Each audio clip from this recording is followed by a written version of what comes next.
विद्युत मजदूर संगठन एवं विद्युत संविदा मजदूर संगठन उत्तर प्रदेश के प्रांतीय संरक्षक का आगमन वाराणसी की धरती पर आगमन हुआ और भिकारीपुर स्थित संगठन भवन पर आयोजित प्रेस कॉन्फ्रेंस के दौरान संरक्षक ने बताया कि ऊर्जा मंत्री यूपीपीसीएल उत्तर प्रदेश सरकार और अध्यक्ष यूपीपीसीएल उत्तर प्रदेश के ऊपर संगठन और कर्मचारियों के सदस्यों को पूरा नहीं किए जाने के लिए वादा खिलाफी का आरोप लगाया गया। तत्पश्चात संगठन का प्रतिनिधिमंडल श्री राय के नेतृत्व में संबंध निदेशक पूर्वांचल डिस्कॉम वाराणसी और निदेशक कार्मिक वाराणसी से मुलाकात किया गया और गोरखपुर में हटाए गए निर्दोष 12 संविदा कर्मियों को तत्काल वापस कार्य पर रखे जाने की मांग किया और संविदा कर्मचारियों की आए दिन हो रही दुर्घटनाओं में हो रही मौतों पर रोक लगाने हेतु कठोर नियम बनाए जाएं और दोषियों के विरुद्ध कड़ी कार्यवाही की जाए। संगठन के मुखिया श्री आर.एस. राय साहब ने संगठन के दिवंगत नेता स्वर्गीय बी.एन. प्रधान के 13वीं में श्रद्धा सुमन अर्पित किए और स्वर्गीय प्रधान जी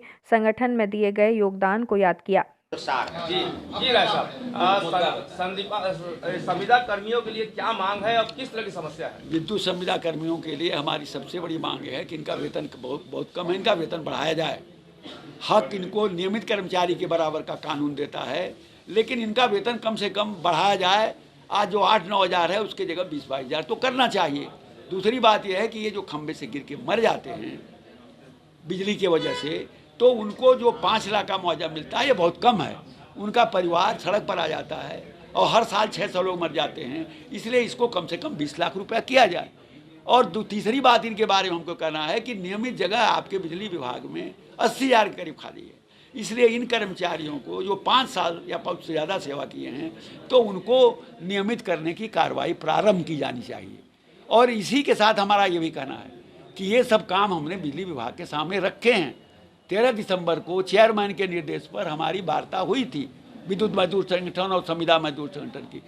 प्रबंध निदेशक के हमारे आदरणीय एमडी जो हमारे हैं पंकज कुमार IAS और चेयरमैन साहब से भी बात हुई थी, जो हमारे एक बहुत ही ईमानदार और बिजली विभाग के बारे में मैंने देखा है 55 साल में वैसा ईमानदार और कोई कर्तव्यपरायण और सख्त अधिकारी नहीं आया। उन्होंने भी कहा, लेकिन आज तक हमारे जो नियमित कर्मचारी हैं जिनका हमारा वेतन बहुत कम है, जिनको वो जो सुविधाएं मिली थी नहीं मिली हैं, ये सारी चीज़ों पर कोई कार्रवाई नहीं हुई। क्योंकि हमारे जो ऊर्जा मंत्री हैं A.K. शर्मा जी, जो इसी गरीब इलाके के पूर्वांचल के, उन्होंने आज तक कर्मचारियों के समस्याओं को जानने सुनने और उन पर पहल करने का कोई प्रयास ही नहीं है। संगठन द्वारा ये मांगे अगर नहीं मानी गई शासन द्वारा तो क्या आगे की रणनीति क्या है? आगे की रणनीति हमारी बहुत स्पष्ट है कि कर्मचारियों में हमने अभी तक सब्र बनाए रखा। अभी तक हम मांग कह रहे हैं। कोरोना में तो हम बोले नहीं, कोरोना के बाद से पिछले 1-1.5 सालों में हम निरंतर मांग उठाते रहे हैं और हमने प्रबंधन को समय बहुत दिया। अब अगर हमारी मांगें नहीं की जाएंगी, जो नहीं की जा रही हैं, तो हम पूरे प्रदेश में धरना प्रदर्शन कार्य बहिष्कार ये सारे काम करेंगे और चाहे इसके परिणाम स्वरूप हमें चाहे जितना भी कुर्बानी देना पड़े, लेकिन हम कर्मचारियों के साथ अब आगे अन्याय बर्दाश्त नहीं होने देंगे। ये हद पूरे प्रदेश में काम कर रहे हैं और इस मामले में ताकतवर हैं कि अभी तक जो भी यहाँ समस्याओं का समाधान हुआ है उसके लिए इन संगठनों ने पहल किया और कुछ कर्मचारियों का इसमें मांगे पूरी हुई। लेकिन आज जो स्थिति है, मैं उस पर आपसे बात करने के लिए आया हूँ। हमारे लिए ये बहुत खुशी की बात है कि 55 साल से मैं ट्रेड यूनियन मूवमेंट में हूँ। मैं 1967 में आ गया था कोबरा में।